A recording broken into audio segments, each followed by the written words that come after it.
Good morning everyone. ये हमारा India के मैप से फर्स्ट मैप है और इससे पहले वर्ल्ड मैप हम अपना 2 वीडियो में कंप्लीट कर चुके हैं। यदि आपने वो वीडियो नहीं देखी हैं तो आप वर्ल्ड मैप की 2 वीडियो उनको देख लीजिए। आपका जो प्री बोर्ड में या फर्स्ट सेमेस्टर में जो ज्योग्राफी का एग्ज़ाम आने वाला है उसमें 5 मार्क्स का दोनों साइड से मैप आएगा। 5 मार्क्स का वर्ल्ड मैप आएगा और 5 मार्क्स का आपका इंडिया का मैप आएगा। तो वर्ल्ड मैप हम कंप्लीट कर चुके हैं 5 मार्क्स का। ये हमारा इंडिया का मैप है। तो जो हमारा फर्स्ट मैप है इंडिया का उसमें पूछा गया है हमारी स्टेट से और यूनियन टेरिटरी से पूछा जाएगा कि ऐसी कौन सी स्टेट है जहाँ पर नगरीय जनसंख्या जो अर्बन पॉपुलेशन है वो हमारी कहाँ पे मिलेगी, नगरों में मिलेगी, और जो रूरल पॉपुलेशन है हमारी वो गांव में मिलेगी। तो यहाँ पूछा गया है कि जो नगरीय जनसंख्या का जो परसेंटेज है सबसे कम कहाँ पाया जाता है। तो हिमाचल प्रदेश ऐसा एरिया है जहाँ पर गांव की संख्या ज़्यादा है, नगरों का विकास यहाँ पर बहुत ही कम हुआ है। तो यहाँ पर यदि हम नगरीय जनसंख्या की परसेंटेज में बात करते हैं सबसे कम कहाँ मिलेगी तो हिमाचल प्रदेश है।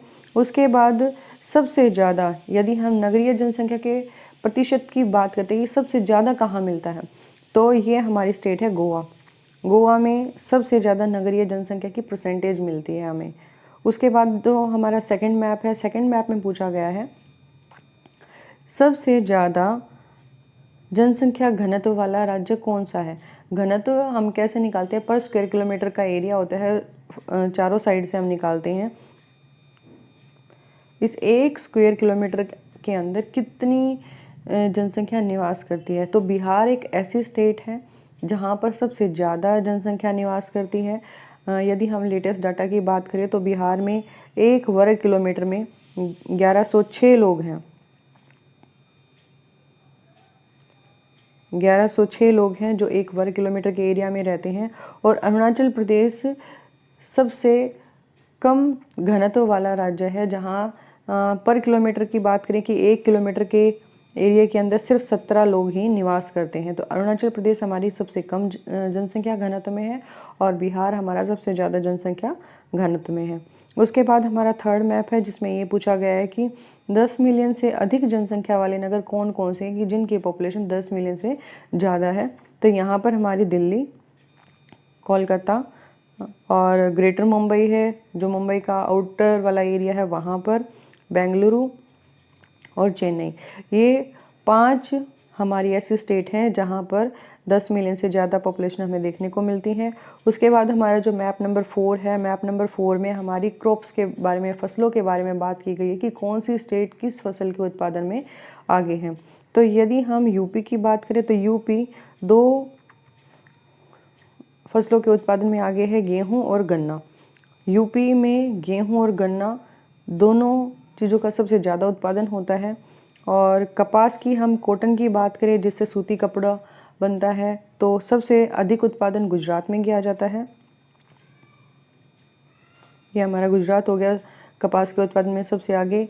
गेहूं और गन्ना के उत्पादन में यूपी हो गया और चावल और जूट के उत्पादन में पश्चिम बंगाल और चाय के उत्पादन में हमारा असम राज्य है। और उसके बाद कर्नाटक हमारा कोको, कॉफ़ी और कहवा इन चीज़ों के उत्पादन में सबसे आगे है। उसके बाद जो हमारा मैप नंबर 5 है उसमें पूछा गया है कि जो आयरन ओर माइंस हैं, जो लो आयस की खदानें हैं वो भारत में कहाँ कहाँ पे पाई जाती हैं। तो ये जो प्रायद्वीपीय पठार वाला एरिया है ये दोनों साइड से, यहाँ अरावली रेंजेस से शुरू होकर और यहाँ पर छोटा नागपुर का पठार वाला एरिया और ये नीचे वाला पूरा प्रायद्वीपीय पठार वाला एरिया है। तो इन्हीं एरियाज़ में हमें क्या मिलते हैं, सबसे ज़्यादा खनिजों के बारे में पता चलता है। तो यहाँ पर लो आयस की खदानों की बात करें तो छत्तीसगढ़ में बेलाडीला है, छत्तीसगढ़, उड़ीसा में मयूरभंज, रत्नागिरी महाराष्ट्र में है और उसके बाद बेल्लारी कर्नाटक में है। ये बेल्लारी है, ये कर्नाटक में है। तो ये हमारी 4 खदानें हैं जो हमें अच्छे से करनी है ताकि एग्ज़ाम में आए तो आपके जो नंबर हैं वो कहीं पर भी आप वो नंबर को ना खो अपनों को। उसके बाद हमारा मैप नंबर 6 है। मैप नंबर 6 में पूछा गया कि जो मैंगनीज़ की खदानें हैं वो भारत में कहाँ कहाँ पे पाई जाती हैं, मैंगनीज का कहाँ कहाँ पर उत्पादन किया जाता है। तो मध्य प्रदेश का हो गया बालाघाट और शिमोगा हो गया कर्नाटक में। 2 जगह है ये जहाँ पर मैंगनीज का उत्पादन किया जाता है, खदानें पाई जाती हैं। उसके बाद कॉपर माइंस है। कॉपर की जो खदानें हैं वो कहाँ कहाँ पर पाई जाती हैं, तो कॉपर राजस्थान, खेतड़ी का जो एरिया है राजस्थान में है, और हजारीबाग है झारखंड में, और सिंहभूम भी झारखंड में ही है। ये 2 एरिया हमारे हजारीबाग और सिंहभूम झारखंड के हैं और खेतड़ी राजस्थान के। तो हमें 3 ही एरिया हैं जो इसमें तांबे के उत्पादन में देखने की तांबे की खदानें कहाँ कहाँ पर पाई जाती हैं। उसके बाद हमारा मैप नंबर 8 है जिसमें पूछा गया कि जो बॉक्साइट है उसकी खदानें कहाँ कहाँ पर पाई जाती हैं। तो बॉक्साइट भारत में 3 जगह पर खदानों के बारे में बताया गया है जहाँ पर इनका उत्पादन किया जाता है। छत्तीसगढ़, और छत्तीसगढ़ में हमारा बिलासपुर है, मध्य प्रदेश का कटनी है और उड़ीसा का कोरापुट है जहाँ पर बॉक्साइट का उत्पादन किया जाता है। उसके बाद मैप नंबर 8 है हमारा, उसमें कोयला माइंस के बारे में, कोयले की खदानों के बारे में बताया गया कि कोयले का उत्पादन कहाँ कहाँ पर किया जाता है। तो यहाँ पर ये हमारी 4 खदानें हैं। 3 खदानें तो हमारा ये आसपास का एरिया है जहाँ जो छोटा नागपुर वाला एरिया है यहीं पर है, और इसमें झरिया और बोकारो दोनों एरिया तो हमारे झारखंड के हैं, और रानीगंज पश्चिम बंगाल का है। उसके बाद एक नवेली हमारा बचता है, नवेली ये है हमारा तमिलनाडु का। उसके बाद मैप नंबर 10 है हमारा, जो ऑयल रिफाइनरीज़ के बारे में बताया जाता है कि जो ऑयल रिफाइनरीज़ हैं वो कहाँ कहाँ पर भारत में पाई जाती हैं। ऑयल रिफाइनरीज 2 प्रकार की होती हैं, एक तो एरिया बेस्ड होती हैं और एक मार्केट बेस्ड होती हैं।